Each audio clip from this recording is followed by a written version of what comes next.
You might know, if you've paid any attention to Rolling with Dice in the past, that I consume content, media content, in cycles.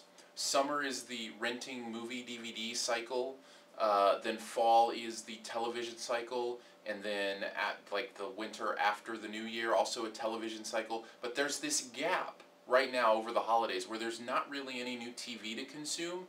So I try to catch up on a few movies that I may have missed. Well, I've been doing that recently, so you may see a few reviews here pop up on Rolling with Dice. And one I wanted to talk about today that I just saw is a movie called Rescue Dawn.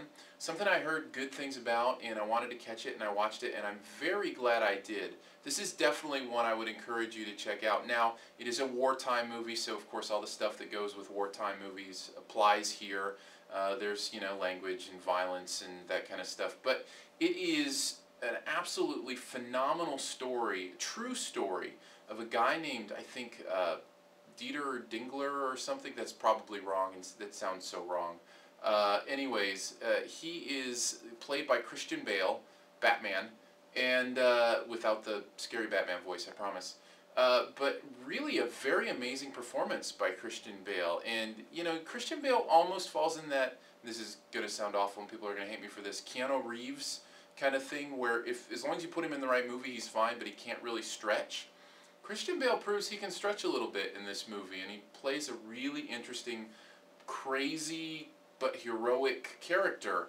And it's just the story of a Vietnam vet who gets dropped into the war before the war actually starts, gets taken, you know, hostage and put in a prison camp, and what he does in attempting to escape from that camp. It also stars Steve Zahn, who people know mostly as a comedian, but does an amazing performance in this movie. But the one performance that really stood out to me, and I think one of the main reasons I love the movie, Jeremy Davies, who you may know from Lost. He plays the character in Lost that's always wearing the tie. He's a newer character in Lost, and can't remember his name right now, but he's the one that knows about time travel, and he's the one that says, rescuing you, I can't say was our highest priority? That guy? Anyways, if you're not a Lost fan, you're completely, forgive the pun, lost. But it is an amazing, amazing performance that he gives in this movie. And so Rescue Dawn is one that I would definitely recommend you check out, something you might want to see. Again, it is a war movie, but one well worth seeing, just for the fact that it's a true story and what this man did in order to escape from Vietnam.